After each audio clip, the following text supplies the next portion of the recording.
우리가 함께 봉독한 말씀을 통해서 하나님께서 저와 여러분에게 은혜 주시기를 원합니다. 신약 성경이 코인의 헬라어라고 하는 것을 기록되어 있는데 BC 한 4세기 후반에 이제 다듬어진 헬라어입니다. 그런데 이 코인에라는 말은 공통의 일반적인 그런 말입니다. 그러니까 이 코인의 헬라어는 지금은 우리가 헬라어를 어려워하지만 당시에 모든 사람들이 이해할 수 있는 그 언어가 바로 코인의 헬라어였습니다. 신약 성경은 그렇게 기록된 거예요.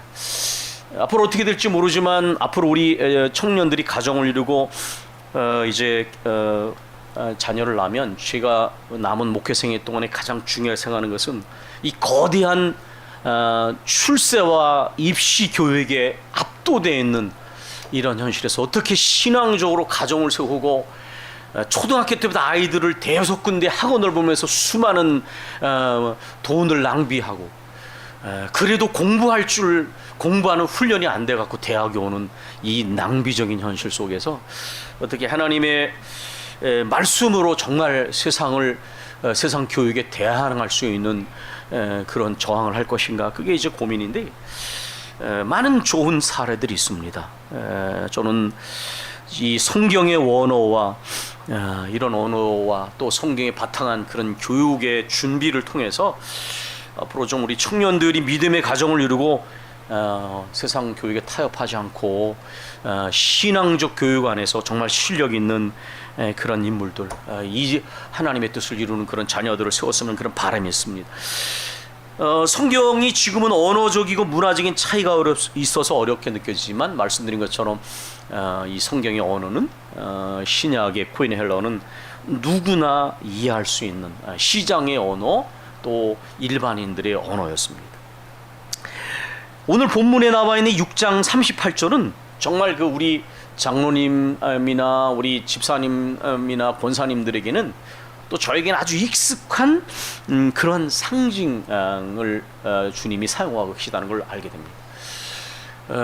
어린 시절에 대박이 사용되는 걸 본 세대는 이 주님의 말씀이 아주 서민들이 친숙한 그런 이미지를 주님이 사용해서 하나님 나라의 말씀을 들려주고 계시다는 걸 알게 됩니다. 이것은 곡물 시장에서 매매할 때의 모습을 주님이 그대로 인용하신 것입니다. 저 어린 시절에 나무로 만들어진 사각 대박을 사용한 것을 자주 봤습니다. 이 대박을 가지고 이제 뭔가를 이렇게 매매할 때에 후한 인심을 가진 상인은 쌀이나 그 외에 이 작곡이나 이런 거를 팔 때 그것을 이렇게 흔들어서 위에 수북이 싸서 팝니다. 야박한 분은 그 위에 있는 면을 자나 이런 것처럼 싹 깎아내죠. 자기가 파는 물건을 팔 때에 대박에 싹 갈겨서 밀어서 파느냐 아니면은 흔들어서 수북이 싸주느냐에 따라서 주인의 인심을 느끼게 하는 때가 있었던 것을 기억합니다. 대박에 담아서 왜 흔드냐 하면 흔들게 되면 더 촘촘해지기 때문에 더 많이 들어갑니다. 그리고 그 위에 수북이 쌓아서 하다 보면 그게 쏟아지기도 할 정도로 그렇게 하는 것이죠.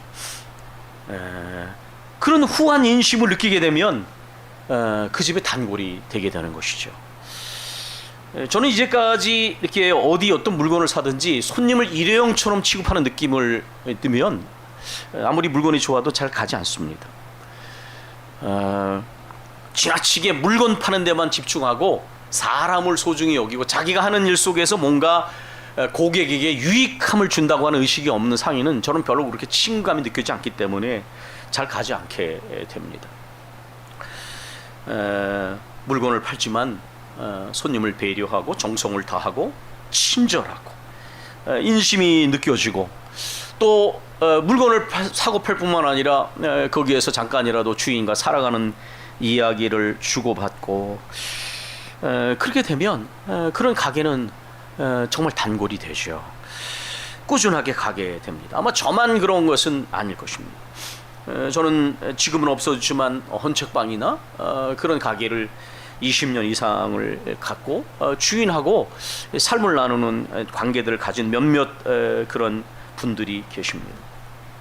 요즘은 점점 그런 관계가 줄어드는 것 같습니다. 그나마 전통시장에 가면 그래도 이렇게 대박에 좀 수북하게 쌓아주는 것 같은, 덤도 좀 주고 그렇게 하는 인심이 좀 남아 있어서 비교적 그래도 인간다운 따뜻함을 느끼게 합니다. 제가 학생들에게 이제 이렇게 현대인과 성서라는 과목 안에서 가치와 경영이라는 과목을 가르칠 때는 이제 경영학과 경제학과 친구들에게 성경과 기독교 가치가 어떻게 조직과 영리 비조직을 세우는지에 대한 입증을 변증을 하는 것이 제 책임이었는데, 학생들에게 종종 그런 말을 했습니다. 성공하려면 고객 입장에서 생각을 해봐라. 고객이 다시 가고 싶게 만드는 것이 뭐겠냐. 그리고 내가 친한 사람에게 그 사람에게 소개하거나 최소한 소개하거나 그 사람하고 같이 가고 싶게 만드는 게 뭐겠냐. 늘 그걸 물어야 된다. 음식점에 갔을 때 냉면 시킬 때하고 고기 시킬 때가 다르면 굉장히 불쾌해집니다. 다음에는 고기를 먹을 수도 있고 냉면을 먹을 수도 있죠. 고깃집에 가서 냉면을 팔질 말든가, 고기를 시키지 않고 냉면을 시키면 벌써 주인의 미간에 주름이 가면 음식 먹는 데라도 기분이 불쾌하지 않겠습니까? 다음에는 고기를 먹을 수도 있고 더 친한 사람을 데려갈 수도 있죠. 사실 경영의 기본적인 원리는 물론 복잡한 여러 가지 의부적 상황이 있지만 그러나 이런 부분은 적어도 굉장히 기본이다. 저는 그렇게 생각을 합니다. 교회 전도도 와봐 이거 아니겠습니까? 와 보라 이렇게 얘기를 했어. 우리가 주님의 사랑의 풍성함을 경험하고 나서 다른 사람에게 그 사랑을 증거하는 것이죠. 증인으로서 증거하는 것입니다. 우리 주님께서는 말씀드린 것처럼 이 이미지를 사용하시는 것입니다. 주라 그리하면 너희에게 줄 것이니 곧 후이되어 누르고 흔들어 넘치도록 하여 너희에게 안겨주리라. 주님이 제자들에게 하시는 말씀인데, 그럼 제자들은 12제자뿐만 아니라 믿고 따르는 모든 크리스찬들은 주님의 제자이고 주님의 제자가 되어야 합니다. 주라, 무엇을 줍니까? 거기에는 유무형의 것이 있을 것입니다. 만약에 이것을 앞뒤의 구절과 맥락을 따지면 자기 자신에 대한 반성 능력 없이 남을 정죄하는 비판만 하지 마라. 옳고 그름을 분별하는 비판은 반드시 해야 됩니다. 예수님도 하셨으니까요. 그러나 자기를 돌아보지 않고 남을 정죄하는 비판을 주님은 금하신 것입니다. 주님의 말씀에 벗어나지는 것을 비판하지 않으면 교회가 병들게 되죠. 또 다른 사람을 위한 용서, 이런 것도 포함이 될 것입니다. 내가 용서하면 하늘에 계신 내 아버지도 너희를 용서할 것이다. 그런데 우리가 여기에서 때로는 내 보물이 있는 곳에 내 마음이 있다. 이 물질의 문제를 우리가 깊이 생각해 볼 필요가 있습니다. 왜냐하면 물질은 굉장히 중요한 사랑의 실천의 구체적인 표현입니다. 우리 요한일서에서 이런 구절을 만납니다. 3장 17절 18절, 누가 재물을 가지고 형제의 궁핍을 보고도 도와줄 마음을 닫으면 하나님의 사랑이 어찌 그 마음에 있겠느냐. 하나님을 사랑한다고 말하면서 하나님께 아까워하거나 그리스도인이라고 말하면서 이웃에게 어려운 이웃을 보고도 마음을 닫으면 어찌 사랑이 그 속에 있겠느냐. 그래서 그 다음 구절이 이렇게 등장합니다. 자녀들아, 우리가 말과 혀로만 사랑하지 말고 행함과 진실함으로 하자. 그것은 내가 가진 재물을 나눠서, 내가 가진 물질을 나눠서 구체적인 사랑을 실천해라. 그런데 엄청난 것은 이 근거입니다. 왜 그렇게 해야 되느냐? 그것은 바로 예수 그리스도께서 당신의 목숨을 버리심으로 우리에게 그 사랑을 주셨기 때문에, 그 큰 사랑을, 그 엄청난 사랑을 받은 사람들은 사랑의 화신이 돼서 당연히 그렇게 하는 것이, 그래서 요한일서에는 진리를 실천한 것과 사랑이 동일하게 여겨지는 이유가 바로 그것입니다. 우리의 모든 신앙생활은 하나님께 받은 이 사랑이 근거가 되는 것이기 때문에 우리가 이웃을 돕는 건 단순한 인간적 휴머니즘이 아니라 주님의 사랑을 받은 사람들이 당연히 진리 가운데 있다는 증거로서 이렇게 어려운 이웃과 이웃에게 나누고 베푸는 것입니다. 모든 것을 주신 하나님 예수 그리스도의 그 사랑과 은혜에 우리의 모든 것이 근거가 있다는 것입니다. 우리가 주는 것과 받는 것과 관련해서 세상에서는 이런 일들이 참 많았던 것 같아요. 주는 자는 당당하고 우월합니다. 그리고 사진 한 컷 남기려고 합니다. 그러다 보니까 받는 자들은 초라해지거나 비굴함을 느끼거나 심지어 비참함을 느끼기도 하는, 예전에는 그런 일들이 참 많았어요. 그러나 이것은 굉장히 천박하고 얕은 태도입니다. 차분하게 생각해 보면 줄 수 있는 것이 감사한 것 아닙니까? 우리 크리스찬에게 있어서 내가 하나님께 드리거나 누군가에 나눌 수 있으면, 줄 수 있으면 내가 줄 수 있는 거예요. 줄 수 있는 것을 가지고 있는 거예요. 그것을 하나님께 선물로 받았기 때문에 감사한 것이죠. 줄 수 있는 것을 내가 가지고 있는 것, 내가 받은 게 감사한 거예요. 또 내가 주지만은 내가 다 가지고 있는 것이 아닙니다. 어떤 사람은 물질을 많이 가지고 있지만 사랑받지 못하는 사람들, 만족하지 못하는 사람들이 있어. 우리는 아무리 복음성 가사처럼 사랑을 줄 수 없을 만큼 가난한 사람도 없고 사랑을 받지 않아도 만큼 부유한 자도 없다라는 복음성 가사처럼 우리도 사랑과 관심은 받아야 됩니다. 물질만 가지고 사는 게 아니에요. 먹고만 사는 것이 아닙니다. 그리고 우리도 이미 남에게 참 많이 받았습니다. 부모님께 받았고 선생님께 받았고 누군가의 관심과 사랑을 받았고 구체적으로 받았고 받고 있고 또 받아야 됩니다. 근데 마치 내가 누군가에게 특정한 것을 준다 그래서 내가 마치 대단한 것처럼 그렇게 오만해서 상대방의 마음에 상처를 준다면 그것은 굉장히 어리석고 얕은 태도이죠. 내가 받을 때에 받기 때문에 비굴해지거나 비참한 것이 아닙니다. 누군가에게 적어도 관심과 사랑을 받는 것은 감사한 것 아닙니까?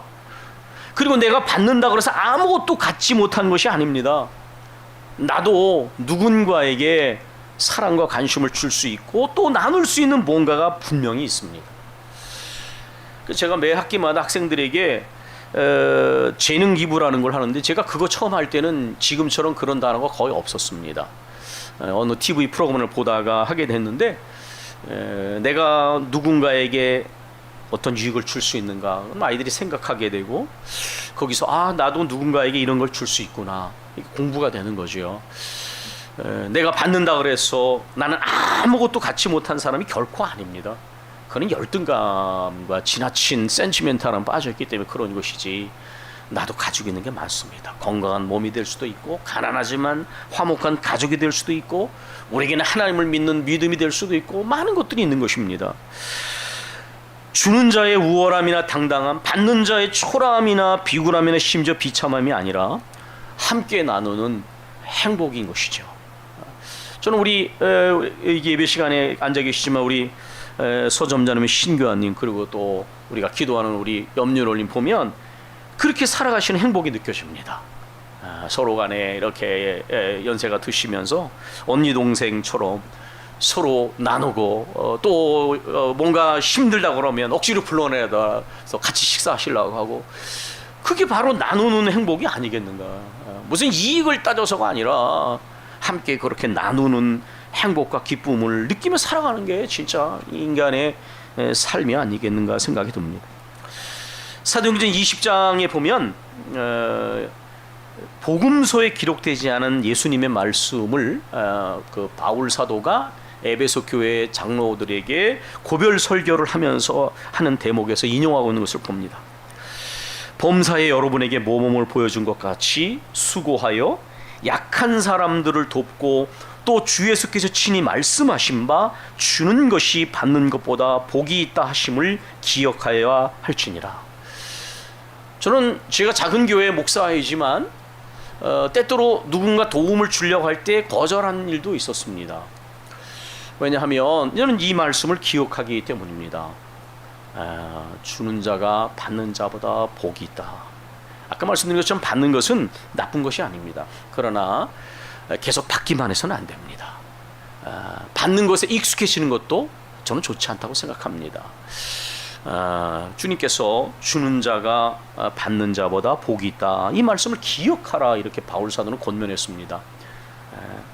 왜냐하면 거기에는 약속이 있기 때문입니다. 주면 아낌없이 기쁨으로 헤아림으로 계산하지 않고 순수하게 주면 여기 이렇게 말씀했습니다. 그리하면 너희에게 줄 것이니 누가 하나님께서 그 나누고 주는 자에게 줄 것이니 여기에 아주 생생한 표현들이 등장합니다. 곧 후이되어 이거는 후이되어 뒤에 놓는 것입니다. 누르고 이건 꽉꽉 누르는 것입니다. 흔들어 아까 말씀드린 것처럼 흔들어서 촘촘히 채우는 거예요. 예수님께서 너무나 생생한 이미지를 사용하셨어요. 후이되어 누르고 흔들어서 넘치도록 하여 너희에게 안겨주리라. 이 안겨주리라는 표현도 굉장히 생생한 이미지인데요. 예전에는 시골에 그릇 같은 게 그렇게 많지 않았잖아요. 그래서 어디를 가면 저도 그런 기억이 있어요. 이렇게 옷을 벌려가지고 이렇게 받는 거예요. 근데 여기서 안겨준다는 말이 문자적으로는 무릎에 안겨주는 것인데 이건 주머니나 행랑 같은 걸 사용하던 겉옷을 받아 이렇게 펴갖고 받는 것인데 여기에 풍성하게 주면 어떻게 되냐면 이게 이렇게 늘어지면서 옷이 구겨졌던 부분이 펴지게 됩니다. 이게 그런 이미지입니다. 우리가 주님 앞에서 이러한 일을 하나님께서 기억하시고 마치 이렇게 겉옷에게 받을 때의 그 주름진 부분이 퍼질 정도로 풍성하게 받게 된다 이렇게 말씀하셨어요. 그러나 우리는 하나님의 약속에 근거해야지 기브 앤 테이크처럼 인간적인 계산을 해서는 안 됩니다. 열왕기상 17장에 보면 아방 때 엘리야 예언대로 3년 동안 이스라엘에 흉년이 있었는데요. 이 3년 흉년이니까 굉장히 힘들죠. 그런데 엘리야가 사렙다 과부, 사르밧 과부에 갔습니다. 여러분 아시지만 과부는 사회 가장 약자를 대변하는 사람인데요. 원래 경제적 위기가 생기면 가장 힘든 사람들이 약자이죠. 부자는 망해도 3년 먹을 게 있다. 그런 말이 있잖아요. 오히려 경제 위기 때에도 부자들은 정말 눈물을 흘리면서 처분한 집들을 더 많이 산 집 사람들이 있습니다. 그건 참 불의하다 말이죠. 다른 사람 피눈물을 흘릴 때 불난 집에 세간 드러냈다는 것은 연대성이 없는 사회의 특징입니다. 집을 몇 채 그렇게 많이 갖고 있어서 뭐 하겠어요. 어쨌든 이 과부에게 하나님께서 이 엘리야를 보내셨습니다. 왜 부자에게 보내지 않으셨을까? 그런데 여기서 보면 우리 속담에 벼룩이 간을 내먹어라 이런 말이 있는데 이 엘리야가 그런 요구를 합니다. 자, 과부에게 당신 가서 떡 한 조각을 만들어서 내게 가져와라. 그러니까 그 과부가 이렇게 말합니다. 제가 정말 숨김없이 말하는데요.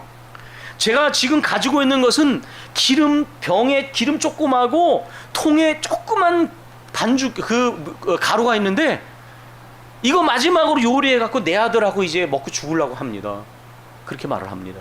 그때 엘리야가 이렇게 말합니다. 두려워하지 말고 가서 내가 말한 대로 하는데 먼저 그것으로 나를 위하여 작은 떡 한 대를 만들어서 나한테 가져오고 그 후에 너와 네 아들을 위하여 만들어서 먹어라. 염치가 없어 보이죠.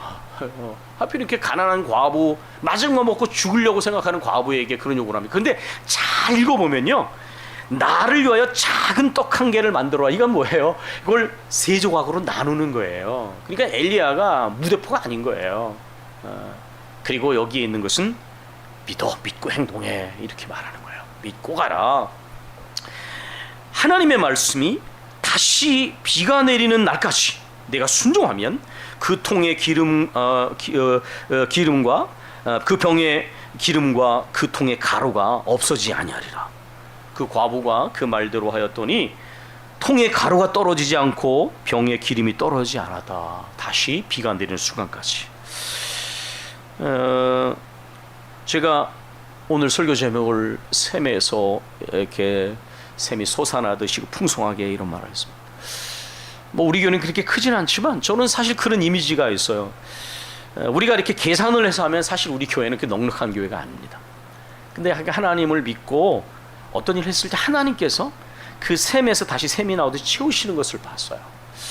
그래서 저는 우리가 다른 사람과 나누거나 이렇게 하는 일에 이렇게 위축될 필요가 없다고 생각해요. 좀 우리가 덜 쓰더라도 저는 그렇게 나누는 것은 하나님께 그것이 하나님께 하는 것이 되게 되거든요. 흩어 구제하여도 더욱 부하게 되는 일이 있나니 과도히 아껴도 가난하게 될 뿐이니라. 구제를 좋아하는 자는 풍족하여질 것이요 남을 윤택하게 하는 자는 자기도 윤택하여지리라. 이렇게 잠언 11장 24절 25절에 말씀했어. 히브리서 13장 16절 아주 놀라운 표현이 나오는데 오직 선을 행함과 서로 나눠주기를 잊지 말라. 하나님은 이 같은 제사를 기뻐하시는. 이게 무슨 말이에요? 하나님이 선을 행하고 그리고 나눠주는 것을 하나님 기뻐하시는 예배라고 말씀을 하셨어요. 굉장히 독특한 표현이죠. 우리가 하나님께 나와서 드리는 예배뿐만 아니라 선을 행하고 그리고 나눠주는 것을 하나님께서는 기뻐하시는 제사로 받으신다, 이렇게 말하고 있습니다. 여러분, 우리가 기억해야 될 게 있는데 그것은 뭐냐면 믿는 사람에게는 믿는 대로 된다는 것입니다. 아멘? 믿지 않으면 하나님의 약속은 이루어지지 않습니다. 그러나 믿고 가면 믿는 대로 되는 거예요. 저는 그것을 느꼈어요. 내가 믿고 의심 없이 가면 하나님이 채우십니다. 그러나 계산을 하고 생각이 복잡하고 믿지 못하면 거기서는 하나님의 역사가 나타나지 않거나 적게 나타나는 거예요. 하나님을 믿고 온전한 믿음으로 가면 주를 믿는 자를 하나님이 낭패당하거나 부끄럽지 않게 하시는 것을 저는 개인적으로나 가정적으로나 우리 교회에서 이루어진 일들면서 봅니다. 믿지 못하고 안달을 하고 그렇게 한다고 해서 역사가 나타나는 것이 전혀 아닙니다. 그리스도인은 믿음으로 사는 사람들이고 하나님 말씀하시면 믿고 가면 잠깐은 우리의 믿음을 시험하는 일이 나타날지 모릅니다. 그러나 믿고 가면 하나님의 말씀의 약속은 반드시 이루어지는 것입니다. 주는 복된 삶, 주는 복된 가정, 주는 복된 교회, 여기에는 약속의 소망이 있다는 것입니다. 주라 그리하면 너희에게 줄 것이니 곧 후이 되어 누르고 흔들어 넘치도록 하여 너희에게 안겨주리라. 너희에게 헤아리는 그 헤아림으로 너희도 헤렘을 도로 받을 것이니라. 마지막으로 고린도후서 9장에 바울 사도가 고린도 교인들에게 그 예루살렘에 있는 그 많은 기근 때문에 힘들어하는 그들을 위하여 이제 이방 교회가 모교인 예루살렘 교회에 헌금을 하는데 마게도냐 교회 사람들은 굉장히 가난했지만 오히려 동병상련이라고 너희의 지극한 가난이 풍성한 연보를 넘치게 했다. 제가 보니까 부자라고 넉넉한 게 아니더라고요. 마음에 가난뱅이들이 있어요. 그러나 가난하더라도 넉넉한 사람들이 있습니다. 가난한 사람의 심정을 아는 사람들이 있습니다. 이 마게도냐 사람들은 지극한 가난 가운데 오히려 풍성한 헌금을 들여서 어려움을 당한 예루살렘의 믿음의 형제자매들을 도우려고 했습니다. 바울은 이렇게 말합니다. 고린도후서 9장 8절 하나님이 능히 모든 은혜를 너희에게 넘치게 하시리니 이는 너희는 모든 일에 항상 모든 것이 넉넉하여 모든 착한 일을 넘치게 하려 하심이니. 여러분이 그 8절 이 고린도후서 9장 8절을 읽어보면 하나님이 먹을 것 입을 것을 주시고 씨를 주시는 하나님이시라고 말, 모든 것을 풍성하게 채우시는 하나님이시라고 말씀합니다.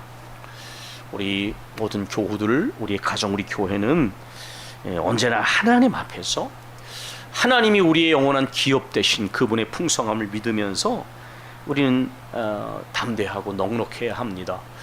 내 입을 크게 열라 그러면 내가 채우리라 하실 때 입을 다물지 마시고 사모하는 마음으로 입을 크게 여시고 믿음으로 가십시오. 하나님의 말씀의 약속은 믿는 자의 것이며 믿는 자에게 능력으로 나타나게 됩니다. 특별히 이렇게 고난과 역경이 많은 세상에서 우리가 할 수 있는 최선을 다해서 우리의 사랑을 나누고 우리가 가진 것을 나누면 주님께서 말씀하십니다. 내가 후이되어 누르고 흔들어 차고 넘치도록 너에게 안겨줄 것이다. 그것은 욕망을 강화시키는 말씀이 아니라 하나님께 주시는 축복의 약속의 말씀입니다. 아멘. 우리 함께 기도하겠습니다.